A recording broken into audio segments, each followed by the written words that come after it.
जय माँ इंद्राक्षी, जय अम्बे। इंद्राक्षी धाम में दर्शकों आप सभी का हम हार्दिक स्वागत करते हैं। आज के दिन बहुत सुंदर तरीके से बृहत द्वितीया सब मनाएं और बृहत द्वितीया पर, जिसे हम यम द्वितीया भी कहते हैं, भाई दूज भी कहते हैं, अन्नकूट का पर्व भी आज ही है। पूरे देशवासियों को और हमारे समस्त देखने वाले, सुनने वाले साधकों और दर्शकों को बहुत बहुत हृदय से शुभकामनाएं। बहनों से आशीर्वाद आज के दिन लेने का बहुत ही सुंदर पर्व है और इस बार बड़ा कंफ्यूजन रहा 30 त्योहारों को लेकर के कि कब हम भैया दूज मनाएं, कब बड़ी दीपावली करें, क्योंकि बीच में ग्रहण रहा। कल पूरा दिन ग्रहण का रहा। बहुत लोग पोटली को नहीं उठा पाए, ढंग से अपने पूजा दरबार को ठीक नहीं कर पाए। तो बहुत सारी ऐसी चीज़ें हैं, हम भी उतनी बता सकते हैं जितना एक समय का एक लिमिट होती है ना। लेकिन फिर भी हमने भरसक प्रयास किया, नवरात्रों से लेकर के पूरे दीपावली तक हमने पूरी कोशिश की कि कोई पॉइंट छूट ना जाए। आज के इस अंक में बहुत सारी बातें बताने वाले हैं। जो हमारे साथ लंबे समय से जुड़े आ रहे हैं वो जरूर सुनिएगा।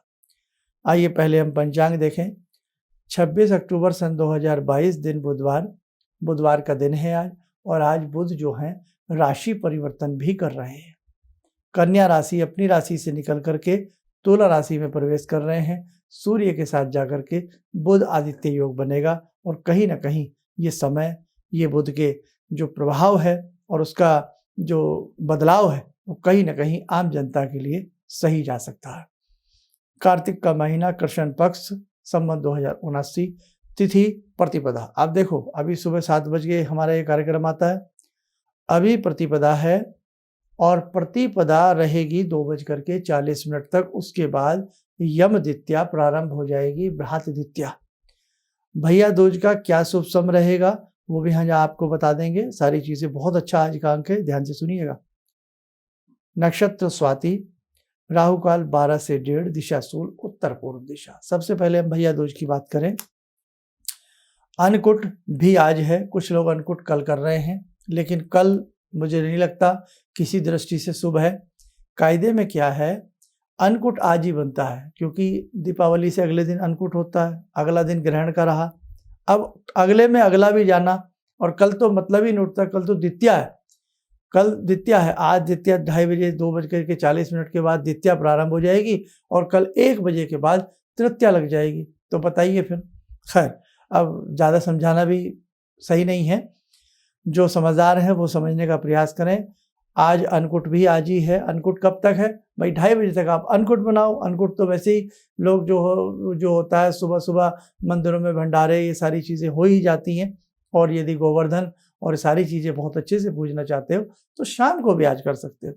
जब द्वितीया ही लेनी है तो द्वितीया तो आज शाम को लग जाएगी, 2:40 के बाद द्वितीया लग जाएगी। और कल तो द्वितीया ही 1 बजे तक और कल 1 बजे के बाद तृतीया लग जाएगी। इसलिए ध्यान रखना, जो अन्नकूट मनाते हैं, अच्छे से करते हैं, तो आज ही सही रूप में वो गणित बैठता है, बाकी सबकी इच्छा।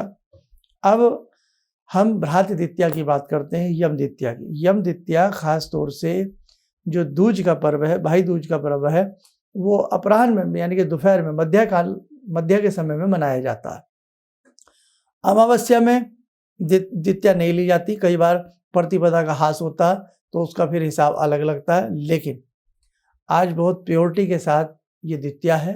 2:40 के बाद भैया दूज का पर्व और तीज मनाया जाएगा। शुभ समय भी सुन लें आज बुधवार का। आज बुधवार का जो सही समय है पूजन का, तिलक का, नारियल गोले पर तिलक लगाने का, वो 4:30 बजे से 6 बजे के बीच है। आज का 4:30 से 6 बजे के बीच का समय है। लेकिन आप 2:40 के बाद कभी भी कर लें, कोई हर्ज नहीं है, कोई डर नहीं। और यदि बहुत फिल्टर करना चाहते हैं, बहुत शुभ समय चाहिए, तो मैंने बता दिया 4:30 से 6, 1.5 घंटे का चौगड़िया बता दिया निकाल के आपको। जो कल मनाना चाहें, आप देखो कल 1 बजे तक द्वितीया है। आप प्रैक्टिकली 1 बजे तक द्वितीया है तो कल आप मना सकते हैं, कोई नुकसान कुछ नहीं है। लेकिन जो दोपहर वाली बात है वो आज ही बैठता है। अगर कल किसी के वजह से किसी के पास समय नहीं है, कहीं आना है, जाना है, किसी कार्य में फंसे हैं, तो कल का समय भी नोट कर लें। कल दोपहर के आसपास 12 बजे से 1 बजे के बीच में आप ये मना लें, क्योंकि 1 बजे के बाद वैसे भी क्या लग जाएगी, तृतीया लग जाएगी। तो ठीक है। अब भैया दूज क्यों मनाया जाता है ना? आजकल लोग किंतु परंतु क्यों, फायदा, बहुत सारी चीजें, आजकल के बच्चे तो बड़े तार्किक हैं, बहुत सारी चीजें पूछते हैं। देखो भैया, सनातन धर्म में हम यमलोक को भी मानते हैं, पाताल लोक को भी मानते हैं, पृथ्वी लोक पर तो हम रहते ही हैं, पूजा करते हैं, चंद्रलोक को भी मानते हैं, पितृलोक को भी मानते हैं। यमलोक से ऊपर पितृलोक की संज्ञा दी गई है, बहुत सारी बातें हैं। अब जब आप अपने धर्म को अच्छे से नहीं पढ़ेंगे, अपने ग्रंथों को अच्छे से नहीं पढ़ेंगे, ऋषियों की वाणी को अच्छे से सुनेंगे नहीं, समझेंगे नहीं, तो आपको पता भी नहीं लगेगा।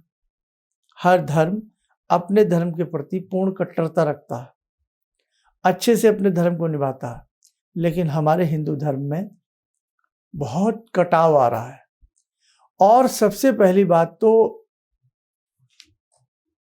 बहुत लोग धर्म परिवर्तन कर रहे हैं, बहुत लोग मानते ही नहीं है, बहुत लोग कहते हैं अंधविश्वास है, बहुत लोग कहते हैं ढकोसला है, बहुत लोग कहते हैं सब पुरानी बातें हैं।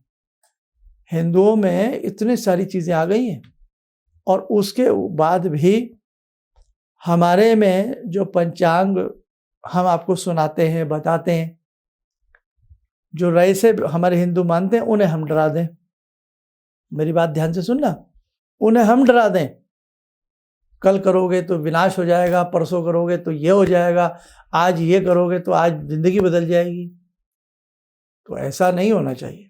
हमें समझना चाहिए कि हम बिल्कुल अपने सनातन धर्म में निडरता के साथ करें। इसीलिए मैं लंबे समय से कहता आ रहा हूँ, यम द्वितीया को आज भी आप मना सकते हैं और आप कल भी मना सकते हैं, लेकिन जो बिल्कुल ये पूछना चाहे कि सही बताइए, सही रूप में कब मनाएं, तो आज बनता है। लेकिन अगर कल भी हम 1 बजे से पहले मनाएंगे, कोई भय, कोई डर नहीं। समझ गए मेरी भाषा? लेकिन ये कह देना कि बिल्कुल ही खराब हो जाएगा, ये हो जाएगा, वो हो जाएगा, हर चीज को लेकर के पहले से ही डरा के बैठ जाना अपने लोगों को, ये गलत बात है। हमें सोचना चाहिए, पहले कितना विघटन की तरफ खंड खंड हिंदू धर्म होने की कगार पर खड़ा है। कोई भगवान को मानने को तैयार नहीं, कोई धर्म परिवर्तन करने को तैयार है, तो कोई अंधविश्वास बताने को बैठा है। घर में हमारी माताएं बहनें कई बार छिप छिप के तीज त्योहार मनाती हैं। घर के पुरुषों को कई बार पसंद नहीं आती ये बातें, कहाँ जाएं। ऊपर से जो बेचारी सुन करके समझ करके कुछ करना चाहती है, वहाँ हम डरा दें, अरे कल तो मत कर लेना, कल तो बिल्कुल यमराज घर में से उठा के ले जाएंगे। तो ये सब बातें बड़ा दुख वाली बात है। अब देखो बच्चों, मैं बहुत लंबे समय से आपके साथ खड़ा हूँ, आप हमारे साथ खड़े हो जाइए। कैसे? समय आ गया। सत्य सनातन धर्म के नाते जो भी हम यहाँ आपके मन को वीडियो हमारी अच्छी लगती हैं, छूती हैं, कहते हैं हाँ भाई ये सही बात बता रहे हैं, उस सब चीज़ों को शेयर करिए, लोगों तक पहुँचाइए, ताकि लोगों को सही चीज़ पता लग सके। अब भैया दूज है, प्रेम का पर्व है, भाई बहन का रिश्ता। बहन जो होती है ना, माँ तुल्य होती है। बहन ममता की मूर्ति होती है। जो प्रेम बहन अपने भाई पे लुटा सकती है, वो कोई नहीं लुटा सकता, माँ या बहन। समझ रहे हो ना? तो जहां प्रेम की बात है, वहां डरने की क्या बात है? वहां डरने की क्या बात है? आज के दिन यम किसी के घर जाते नहीं, क्योंकि जाते हैं तो फिर आपको पता है क्यों जाते हैं। यम कहीं जाते नहीं, बहन के घर गए, आतिथ्य सत्कार हुआ। यमुना जी और यमराज भाई बहन हैं, गए, बहुत सुंदर तरीके से बहन ने तिलक काढ़ा, मान सम्मान किया, आतिथ्य सत्कार किया। भाई हैं, क्यों ना करें। यमराज प्रसन्न हो गए। बहुत लंबे समय के बाद यमराज गए, अपने कार्य में बिजी रहते हैं, यम तो पता ही है आपको। बहन ने विनीत भाव से कहा, भैया बड़ा अच्छा लगा आप आए, और आज द्वितीया तिथि है। तो यम वहां गए, इसलिए इस तिथि में यम जुड़ गया, तो ये यम द्वितीया तिथि कहलाई। और भाई बहन का प्रेम था तो भैया दूज कहलाई। दूज यानी कि द्वितीया तिथि, भाई दूज यम द्वितीया। समझ में आ गया? अब बहनें ऐसी नहीं है, भाई ऐसे नहीं है केवल अपनी बहन को 2 रुपए दें, मतलब कुछ दें। परोपकार की भावना, देना लेना अपनी जगह है, लेकिन विश्व के लिए कुछ करना, समाज के लिए कुछ करना। बहन ने बड़ा होकर के मांगा कि भैया आज के दिन जो भी भाई अपनी बहन के घर आवे, प्रेम करे, बहन उसके मस्तक पे तिलक लगावे, शुभता के रूप में उसे नारियल गोला भेंट करे, तो हो भैया ऐसा वर दे दो कि आज के दिन किसी बहन को बिना भाई के रह करके तड़फना ना पड़े, किसी बहन के घर में अकाल मृत्यु ना हो। तो वो वरदान यम ने दिया कि जो अच्छे से आज के दिन भाई बहन के यहाँ जावे या यमुना जी में भी स्नान करे, तो उसके घर में कोई ऐसी दुर्घटना, अकाल मृत्यु आदि नहीं होती है। तो देखो अपने कर्म भी हमारे साथ हैं, लेकिन आज दिखावे का प्रेम ज़्यादा है, आज मौके का प्रेम है, मन का प्रेम नहीं है। मौके से मतलब आपको कोई विवाह में, शादी में, पार्टी में मिल गया तो आपकी तरफ मुस्कुरा पड़ा, हाय हेलो हो गई, प्रेम हो गया, ये मौका है। अवसर पे मिल गए तो कुछ हो गया, ये मौके का प्रेम है। लेकिन जो हृदय का प्रेम होता है ना, वो अलग ही होता है। हृदय में प्रेम रखिए। अब कलि युग है, कलिकाल की प्रकाष्ठा है। आज ऐसे बहुत परिवार हैं जो आपस में बातचीत नहीं करते, ऐसी बहुत बहनें हैं और भाई हैं जो आपस में बातचीत नहीं करते। तो आज के दिन आप एक काम करिए, अपने भाई को फ़ोन कीजिए, आप छोटी नहीं पड़ जाएंगी। और हम भाई अगर हमारा कार्यक्रम सुन रहे हैं तो हम भाई से भी कहते हैं आप प्रयास करें अपनी बहन के घर जाएं। ऐसा हो ही नहीं सकता। आप सोच रहे हैं ना, आपकी बहन आपसे तब लड़ पड़ी थी, गुस्सा हो गई थी, आपसे बोली नहीं थी, लेकिन भैया आज आप बहन के घर जाइए और कभी भी जाइए, आज मौका ना मिले, ऐसा हो ही नहीं सकता। वो बहन जो आपके साथ बचपन में लड़ी हैं, नटखटपन दिखाया है, आपके साथ खेली हैं, कूदी हैं, है ना, आपका बिस्किट उन्होंने खा लिया है, उनका बिस्किट आपने खा लिया है, ऐसा हो ही नहीं सकता कि भाई यदि आज प्रेम से बहन के घर जाए और बहन उसका आतिथ्य सत्कार ना करे। बहन तो ममता की मूर्ति होती है। आप जाइए तो सही, आपका आतिथ्य सत्कार होगा। आपको लगेगा कि मैंने कितनी बड़ी गलती की, मैं 5 साल से बहन से बोला नहीं, मैं इतने साल से बहन के घर नहीं गया। आप जाइए। और हमारे शास्त्र में लिखा है, अगर आपके सगी बहन ना हो, चाचा की फुफेरी जैसी बहन हो जिसे आप बहन कहते हैं, और या आस पड़ोस में कोई हो, बहन के रूप में उनके पास जाइए, है ना। भाई चाचा की भी होती हैं, ताऊ की भी बेटियां होती हैं, तो बहनें तो बहुत हैं, भाई चाहिए। तो इसीलिए बहुत अच्छे से आज की गरिमा को बनाइए। और अब मैं सारी बातों पे आ जाता हूँ, उन लोगों के लिए आ जाता हूँ जो लोग कहते हैं अरे ये तो सब पाखंड है, अंधविश्वास है, ये सब बेकार की बातें। अब मैं उन लोगों को जरा कान खोल लें, ऐसे कान खींचे अपना, तब मेरी बात को सुने कि ये बेकार की बात है क्या। अब मैं आपको बेकार की बात को सही बात बता रहा हूँ, सुनिएगा इस कार्यक्रम को। अगर आप में थोड़ा सा भी आपके अंदर बहन के प्रति प्रेम है, हमने माना आज भैया दूज नहीं है, हमने माना ये सब चीज़ें नहीं होती, तो क्या एक बहन भाई का रिश्ता जिंदगी भर निभा रहे, ये बुरी बात है। हमारे ऋषियों ने सोचा कल कलयुग आ रहा है, कलिकाल आ रहा है, रिश्ते नहीं रहेंगे, रिश्ते तार तार हो जाएंगे। आज ये धर्म ना होता, ये 30 त्योहार ना होते, तो आज लोग इतना एडवांस हो गए, सब कुछ भूल जाएंगे। वो समय आ गया है और आगे आगे और भी कड़वा समय आना है, आप देख लेना। तो क्या ये गलत है कि भाई कम से कम डोर में बंधा तो रहे बहन के साथ, बहन भाई के साथ बंधी तो रहे। ऐसे ऐसे लोग हैं पूरे साल बात नहीं करते हैं, लेकिन रक्षाबंधन के दिन राखी बंधवाते हैं। अरे एक ही दिन सही, आपके मन में प्रेम तो है, और एक दिन का प्रेम 100 दिन भी पैदा हो सकता है। एक बीज बो दो, 100 बीज उत्पन्न होते हैं। इसलिए अगर दूसरी दृष्टि से हम देखें तो भाई बहन का रिश्ता जीवंत रहे, उस रिश्ते में कोई दरार ना आए। ये 30 त्योहार उन रिश्तों को जिंदा रखने का भी काम करते हैं। भैया दूज हो, रक्षाबंधन हो, ये 30 त्योहार छाती तान करके खड़े हैं कि हम आपके रिश्ते को टूटने नहीं देंगे। आप बताइए क्या गलत है? आज कोई समझाने वाला है हमें? आज कोई बताने वाला है हमें? हमारे बच्चों को आज सैर सपाटा कराने वाले 1000 लोग हैं, पिकनिक पे ले जाने वाले हजार लोग हैं, वैलेंटाइन डे मनाने वाले बहुत लोग मिल जाएंगे, लेकिन भाई बहन का रिश्ता बनाने वाले लोग रोशनी से ढूंढने से नहीं मिलेंगे। समझे? इसलिए हर चीज को मजाक में मत दीजिए, हर चीज को अपनी बुद्धिमता से मत सोचिएगा।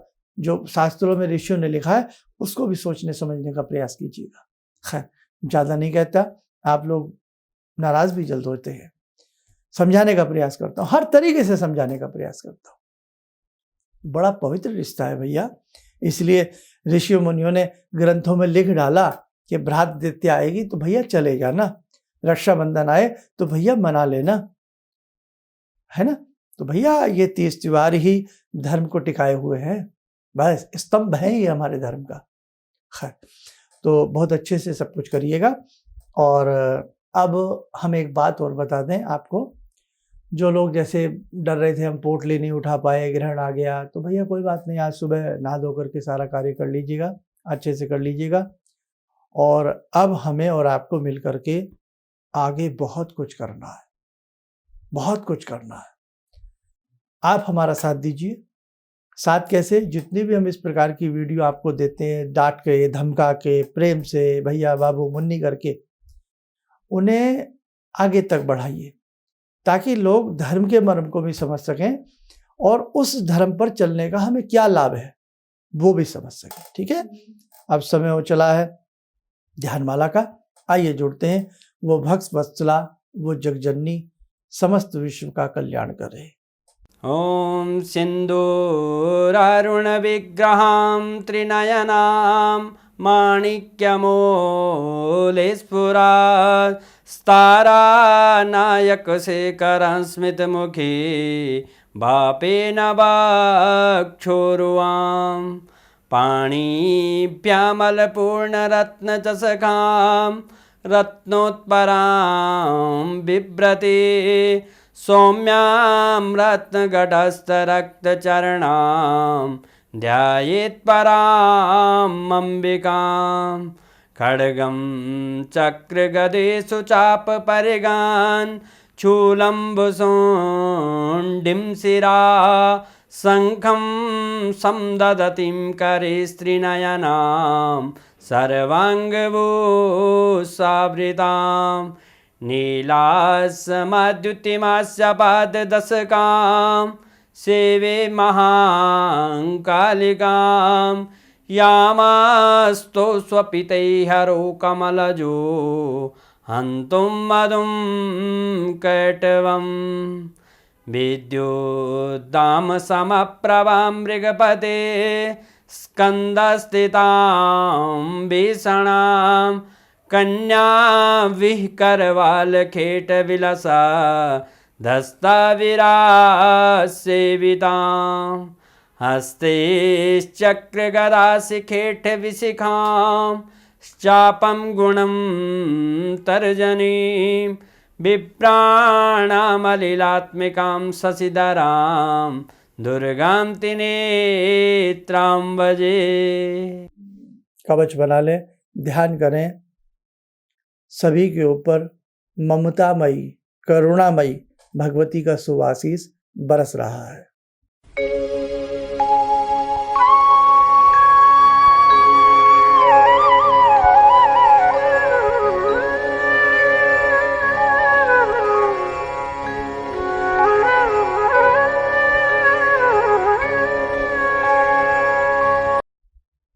ओम बोलते हुए नेत्र खोलें, सामान्य हो जाए। बुद्ध ने राशि परिवर्तन की है और ज्योतिष प्रेमी लंबे समय से वंचित है हमारे ज्योतिष के कार्यक्रम देखने के लिए। कल हम प्रयास करेंगे कि बुद्ध के राशि परिवर्तन के हमें क्या उपाय करने चाहिए, कल के अंक में हम आपको बताएंगे। आप स्वस्थ रहें, सुखी रहें। इन्हीं शुभकामनाओं के साथ हम अपनी वाणी को विराम देते हैं। जय जय अम्बे। मुझे ये अंदर से विश्वास हो रहा था कि जो चीज़ 2-3 मैं ढूंढ रही हूँ, क्योंकि थोड़ी बहुत मैं भी भगवान में आस्था रखती हूँ, तो मैं ये सोची थी कि मुझे वो चीज़ें मिल जाएंगी। और रियली मुझे आज यहाँ बैठ के ऐसा लगा जो आपने 2-3 चीज़ें करने के लिए बताई हैं कि शायद मेरी समस्याओं का हल शुरू हो गया आज से। किसी भी समस्या के समाधान के लिए मिले प्रसिद्ध हस्तरेखा एवं वास्तु विशेषज्ञ प्रोफेसर धर्मेंद्र शर्मा जी से। नोट: शिविर में भाग लेने हेतु एवं व्यक्तिगत रूप से मिलने के लिए कॉल करने का समय सुबह 10 बजे से शाम 6 बजे तक। हमारे विभिन्न ज्ञानवर्धक कार्यक्रम देखने के लिए आप हमें अभी सब्सक्राइब करें, बेल आइकन को प्रेस करें ताकि आप देख सकें हमारा कार्यक्रम सबसे पहले।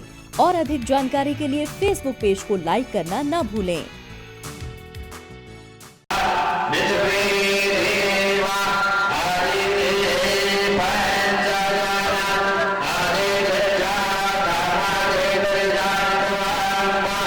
Yeah.